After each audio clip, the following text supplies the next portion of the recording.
মানুষের জীবন সবসময় ন্যায় আর অন্যায়ের মাঝে ঘুরপাক খেতে থাকে।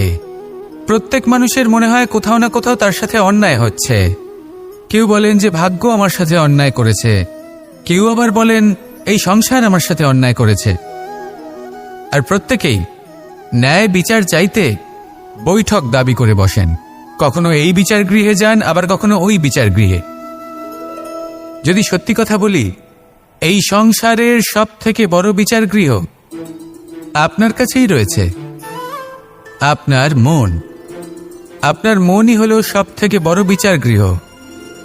এ খুব ভালো করেই জানে কি শুদ্ধ আবার কি অশুদ্ধ, এর শুভ অশুভর জ্ঞান রয়েছে, এ সব জানে।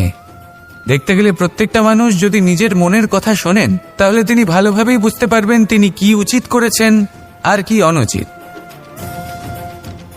দিনে একবার রাত্রে নিদ্রায় যাওয়ার পূর্বে নিজের সাথে বসুন, চোখ বন্ধ করুন আর বিচার করুন আজ আপনি কি উচিত করেছেন আর কি অনুচিত।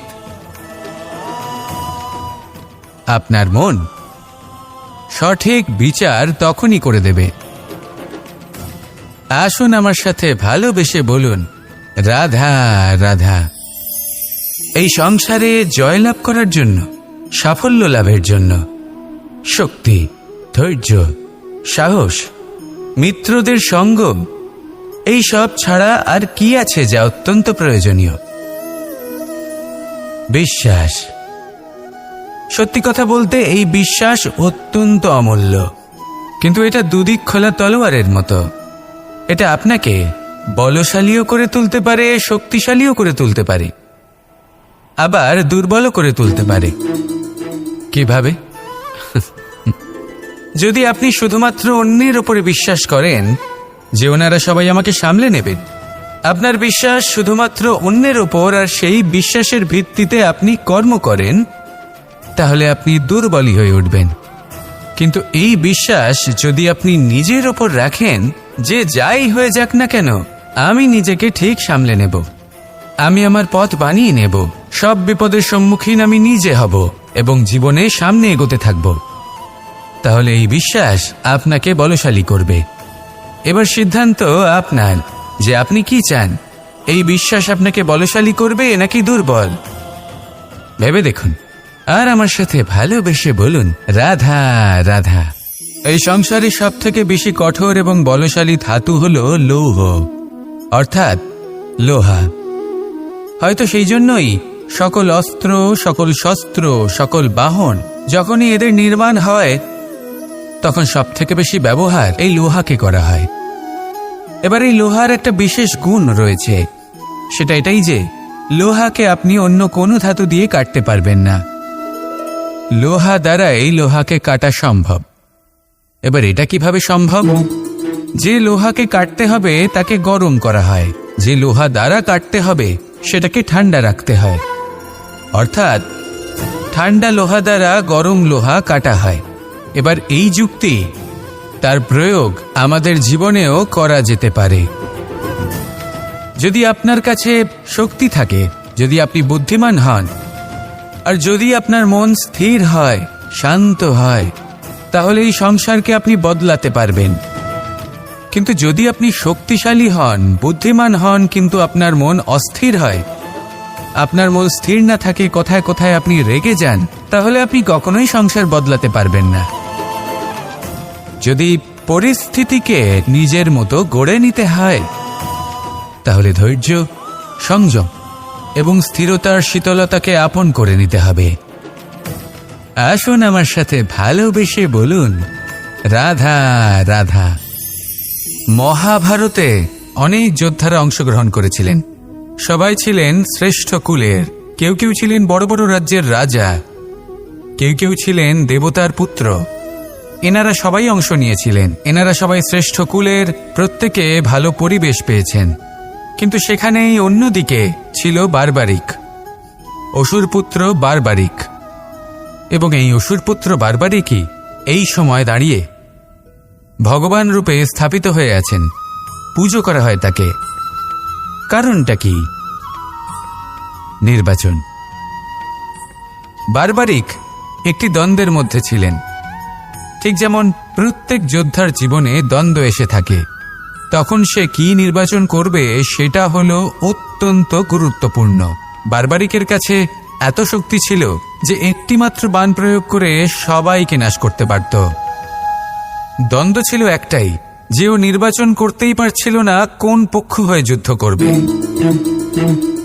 ওর নির্বাচন ছিল এটাই যে ও কোনো পক্ষের হয়েই যুদ্ধ করবে না, বরং নিজের মস্তক সে দান করবে। আর এই কর্মের কারণে, এই নির্বাচনের কারণে আজকের সময়ে দাঁড়িয়ে ওকে ঘাটুশ্যাম রূপে পুজো করা হয়। মনে রাখবেন, শুধু আপনার ব্যক্তিত্ব গুরুত্বপূর্ণ নয়, আপনি কোথা থেকে আসছেন, কোন কুলে আপনার জন্ম, শুধুমাত্র সেটা গুরুত্বপূর্ণ নয়। সব থেকে বেশি গুরুত্বপূর্ণ হলো আপনার কর্ম, আপনার নির্বাচন। আসুন আমার সাথে ভালোবেসে বলুন, রাধা রাধা। পুরাণে আমরা দেখেছি যে মাতা পিতা কতটা মহান হতে পারেন, কিভাবে শ্রী গণেশ নিজের মাতা পিতাকে পরিক্রমণ করলেন এবং পরম পূজনীয় হয়ে উঠলেন। কিভাবে ভক্ত শ্রবণ নিজের অন্ধ মাতা পিতাকে তীর্থযাত্রায় নিয়ে যাবেন বলে নিজের কাঁধে ওনাদের বসালেন এবং বয়ে নিয়ে গেলেন। এরকম অনেক অমূল্য শিক্ষা আমরা লাভ করে থাকি পুরাণ থেকে। কিন্তু এসব কথা হলো পুরাণের কথা।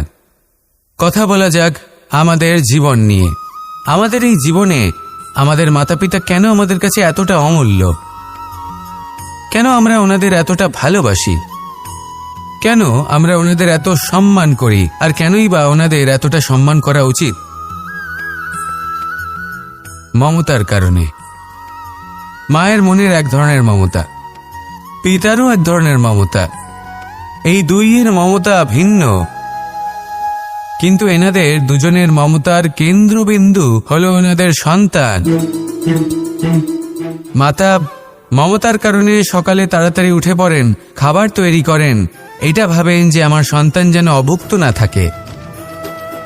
অন্যদিকে পিতা ইচ্ছে না থাকা সত্ত্বেও নিজের মমতাবোধের কারণে নিজের সন্তানের প্রতি কঠোর হন, তাকে জ্ঞান প্রদান করেন, শিক্ষা প্রদান করেন, কারণ উনি চান যে ওনার সন্তান যেন পরবর্তীতে উন্নতি করে, কখনো অভুক্ত না থাকে। এটাই হলো মমতা মাতা পিতার। আর এই মমতা সংসারের অন্য কোথাও আপনি পাবেন না। তাই সবসময় নিজের মাতা পিতাকে সম্মান করুন, ওনাদের ভালোবাসুন, যতটা ইচ্ছে ভালোবাসুন। আর এই ভালোবাসার সাথেই বলুন, রাধা রাধা। জীবনে যখন আমরা কোনো পরিস্থিতির সম্মুখীন হই, তখন আমাদের সামনে দুটো পথ থাকে। তাদের মধ্যে কোনো একটা নির্বাচন আমাদের করে নিতে হবে, এই মনে করে নিতে হবে। নির্বাচন এই সংসারের সবথেকে গুরুত্বপূর্ণ বিষয়। একটা নির্বাচন আপনার বর্তমান বদলে দিতে পারে, আপনার ভবিষ্যৎ বদলাতে পারে, আগামী প্রজন্মের জন্য ইতিহাস রচনা করতে পারে। একটা নির্বাচন। এবার দেখুন, যে পরিস্থিতি আপনার সামনে আছে, আপনাকে সেই পরিস্থিতির সম্মুখীন হতেই হবে, সেই কষ্ট সহ্য করতেই হবে, সেই মতোই কাজ করতে হবে। শুধু এই বিষয়টা নির্বাচন করতে হবে যে এই পরিস্থিতির সম্মুখীন হওয়ার সময় আমি কি দুর্বল হয়ে থাকব নাকি আমি শক্তিশালী হয়ে থাকব।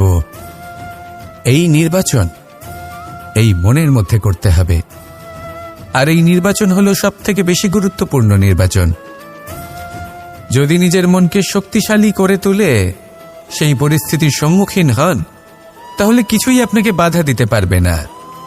পূর্ণ নিষ্ঠার সাথে, সাহসের সাথে এই মনকে শক্তিশালী করে তুলুন, তাহলে কোনো সংকট আপনাকে না বাধা দিতে পারবে না ভাঙতে পারবে। আপনি নিজে সাফল্যের শিখরে পৌঁছতে পারবেন। আর এই মন প্রসন্ন হয়ে বলবে, রাধা রাধা। একটি হাতির শরীরে কত বল থাকতে পারে সেটা আমরা সবাই জানি। একটা প্রহারেই বিশালাকার প্রাচীর ভেঙে পড়তে পারে, কিন্তু সেটা তখন হয় যখন সেই হাতির নিজের শক্তির বিষয়ে কোনো ধারণা থাকে। যদি সেই হাতিকেই বন্দি করে নেওয়া হয়, তাহলে সেই হাতি তার পরাধীন থাকার অভ্যাস হয়ে যায়। এই পরনির্ভরশীলতা আমাদের শরীরকে নয়, আমাদের মনকে বন্দি করে ফেলে। আর তার পরিণাম হলো এটাই যে আমাদের নিজেদের ওপর নিয়ন্ত্রণ থাকেই না। যদি নিজের উপর নিয়ন্ত্রণ না থাকে তাহলে নিজেদের প্রকৃত শক্তির সাথে আমরা কিভাবে পরিচিত হব? সেই জন্য এই সংসারের সবথেকে বড় আনন্দ হলো স্বাধীনতা। এই স্বতন্ত্রতাকে আনুন নিজের বিবেচনায়, নিজের চিন্তাভাবনায়, নিজের জীবনে। কারোর কথায় প্রভাবিত হবেন না। নিজের বিবেকবোধ জাগ্রত করুন এবং এগোতে থাকুন। যখন এই বিবেচনা স্বতন্ত্র হবে তাহলে এই মন জীবন স্বতন্ত্র হয়ে উঠবে, আর তখনই নিজের আসল শক্তি আপনার সামনে আসবে। আপনার সাহস, আপনার প্রতিভা আপনি জানতে পারবেন, তখনই জীবনে এগোতে পারবেন। তাহলে আসুন আর আমার সাথে ভালোবেসে বলুন, রাধা রাধা। প্রত্যেক মানুষ জীবনে সাফল্য কামনা করেন এবং তার জন্য নিরন্তর চেষ্টা করতে থাকেন। নানান ধরনের নীতি এবং পরিকল্পনা করেন, শুধু একটা বিষয় নিয়ে ভয়ভীত থাকেন, পরীক্ষার বিষয়। প্রত্যেক মানুষকে জীবনে পরীক্ষা দিতেই হয়, আর বিভিন্ন সময়ে পরীক্ষা দিতে হয়। এটাই হলো প্রকৃতির নিয়ম, আর সেটা আমরা বদলাতে পারবো না। এবার মানুষ ভাবে যে বারবার আমাকেই কেন পরখ করা হচ্ছে। তিনি ভীত হয়ে থাকেন, কারণ পরীক্ষার এই প্রক্রিয়া খুব একটা সহজ হয় না। এবার আমাকে একটা কথা বলুন, যদি আপনি সোনা বিক্রি করতে যান, তাহলে সেই সোনা যতই শুদ্ধ হোক না কেন, সামনে থাকা ব্যবসায়ী একবার অন্তত তাকে পরখ করে দেখে, তাই না? তবেই তো তার মূল্যটা জানা যায়। আমরা হলাম সেই স্বর্ণের মতো, সময়ান্তরে আমাদেরকেও পরখ করা হবে। শুধু নিজেকে শ্রেষ্ঠ করে তুলুন, নিজেকে শুদ্ধ রাখুন। যদি শ্রেষ্ঠ এবং শুদ্ধ হন তাহলে আর পরীক্ষার ভয় থাকবে না। আপনার মূল্য যা থাকার সেটাই থাকবে। আসুন আমার সাথে ভালোবেসে বলুন, রাধা রাধা। জীবনে আপনি যদি এমন কিছু পেতে চান বা কিছু করতে চান যা আগে কেউ করেনি, তার জন্য কিসের প্রয়োজন? কেউ বলবে সংকল্পের প্রয়োজন। যদি দৃঢ় সংকল্প না থাকে তাহলে সমস্ত চেষ্টা বিফলে যাবে। কেউ বলবে সাহসের প্রয়োজন, কারণ যদি এমন কিছু করতে চান তাহলে অনেক বড় বড় বাধা সামনে আসতে পারে, তার সম্মুখীন হওয়ার জন্য সাহসের প্রয়োজন হয়। আর কেউ বলবে যে সংকল্প থাকুক বা সাহস, সব থেকে বেশি প্রয়োজন হলো অভিজ্ঞতাই। যদি অভিজ্ঞতা থাকে তাহলে বুঝতে পারবেন কোন কাজটা কিভাবে করা উচিত।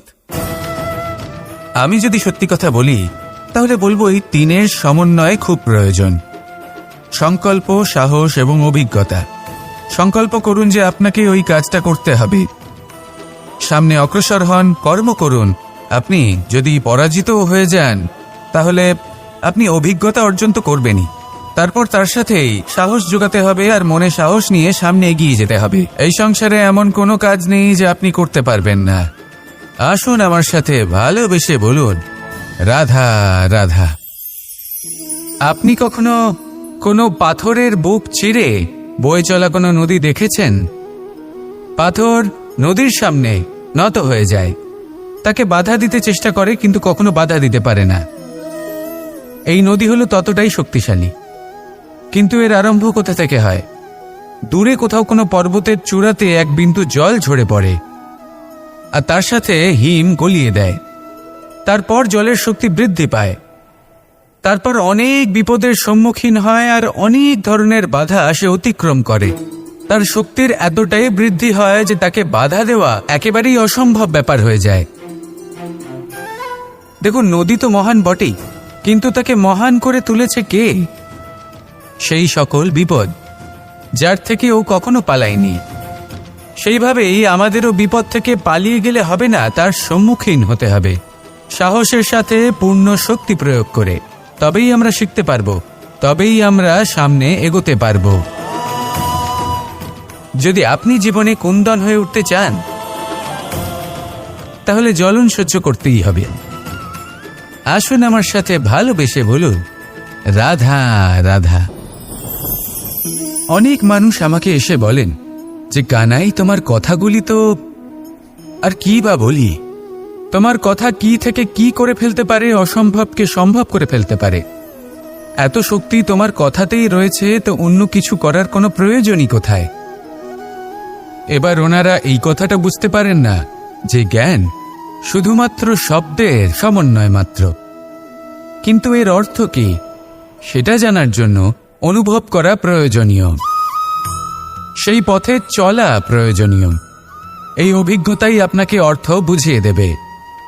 ঠিক যেমন তুমি কর্ম করতে থাকো, ফলের চিন্তা করো না। এটা শুধুই শব্দ। এর সারমর্মটা কি, এর অর্থ কি সেটা বোঝার জন্য সেই পথে আপনাকে অগ্রসর হতেই হবে, সেটা যাপন করতে হবে, কর্ম করতে হবে নিরন্তর। এটা ভাবলে হবে না যে আমি কি আমার কর্মের ফল আদৌ পাবো কিনা। তবেই আপনি এই কথার অর্থ বুঝতে পারবেন। কখনো ভেবে দেখবেন, আমাদের বাড়িতে যারা জ্যেষ্ঠ আছেন, বড় আছেন, আমরা তাদের পুজো করি, তাদের সেবা করি, আমরা তাদের চরণ স্পর্শ করি। কেন? কারণ ওনাদের কাছে আমাদের থেকে অনেক বেশি জীবনের অভিজ্ঞতা থাকে। জীবনে শুধুমাত্র জ্ঞান শোনাটা প্রয়োজনীয় নয়, তা বুঝতে পারা প্রয়োজনীয়। তা যদি যাপন করেন তবেই অভিজ্ঞতা হবে, তবেই প্রকৃত অর্থ বুঝতে পারবেন। তাহলে জ্ঞান শুধু শুনবেন না, বুঝুন, তাকে আচরণে আনুন এবং আমার সাথে ভালোবেসে বলুন, রাধা রাধা। একটা গরু যখন দুধ দেয় তখন তার একটা মূল্য থাকে। ওই দুধ থেকে যদি আপনি দই বানান তাহলে তার মূল্য বৃদ্ধি পায়। দই থেকে যদি মাখন বানিয়ে নেন তাহলে মূল্য আরো কিছুটা বেড়ে যায়। আর মাখন থেকে যদি ঘি বানিয়ে ফেলেন তাহলে মূল্য আরো অনেক বেশি বেড়ে যায়। কিন্তু এর কারণ কি? এরকম কেন হয়? কারণ হলো পরীক্ষা। দুধের মধ্যে যখন জোরন মেশানো হয় তখন দইয়ের টক ভাব চলে আসে, দুধের অস্তিত্ব বদলে যেতে শুরু করে। দুধকে নিজের অস্তিত্ব বদলে ফেলার দুঃখ সহ্য করতে হয়, তখনই তা দইতে পরিণত হয়, তখনই তার মূল্য বৃদ্ধি হয়। এই দইকে মন্থনের যাতনা সহ্য করতে হয়, তবেই সেই দই মাখনে রূপান্তরিত হয়, আর তারপর তার মূল্য বৃদ্ধি হয়। আর মাখন, এই মাখনকে আগুনের আঁচে তপ্ত হতে হয়, তবেই এই মাখন ঘিতে পরিণত হয়, আর তারপরেই এর মূল্য আরো অনেক বেড়ে যায়। মানুষের সাথেও এরকমই হয়। কর্ম করতে থাকুন, কর্মের পরীক্ষায় উত্তীর্ণ হতে থাকুন, আপনার মূল্য অবশ্যই বৃদ্ধি পাবে। তাহলে কর্ম করতে থাকুন, ফলের চিন্তা করবেন না, আর আমার সাথে ভালোবেসে বলুন, রাধা রাধা। যখন কঠোর রোদে আমাদের শরীর উত্তপ্ত হয়ে যায়, আমরা গরম অনুভব করি, তখনই যদি বর্ষা হয় আর বৃষ্টির জলের ফোঁটা আমাদের শরীরে এসে পড়ে, তখন কেমন অনুভূতি হয়? বর্ষার এই জলের ফোঁটা যখন ধরিত্রীতে পড়ে তখন যে নাদ উৎপন্ন হয়, মনে হয় যেন এক সঙ্গীত। এমন এক সঙ্গীত যা স্থিরতার সাথে আমাদের বুঝিয়ে দেয় যে এই সূর্যের উত্তাপ, এই রোদ, তা চিরকালের জন্য থাকবে না। সূর্যের কিরণের যতই তেজ থাকুক, যখন বর্ষা আসবে এই রোদের কিরণকে শীতল করবে। সূর্যের তেজ যতই বেশি হোক না কেন, কখনো না কখনো কালো মেঘ আসবে আর সূর্যকে ঢেকে দেবে। অর্থাৎ এই প্রকৃতি আমাদের শিক্ষা দেয় যে কারোর প্রকাশ, যে কারোর মেধা চিরকাল টিকে থাকে না। এবার যদি কথা বলি অন্ধকারের বিষয়ে, তবে রাত্রির কালো অন্ধকারকে একটা জোনাকির আলো পরাজিত করে। অর্থাৎ অন্ধকারও চিরকালের জন্য বজায় থাকে না। এটা কি আমরা বুঝলাম? তবে আপনাদের দুটো সহজ প্রশ্ন করব। জীবনে যখন কিছুই আপনাদের সাথে চিরকাল থাকবে না, তাহলে অহংকার কি নিয়ে? আর জীবনে যদি প্রত্যেক দুঃখ, বিপদ, সমস্যা একটা সময় পর আপনাকে ছেড়ে চলে যায়,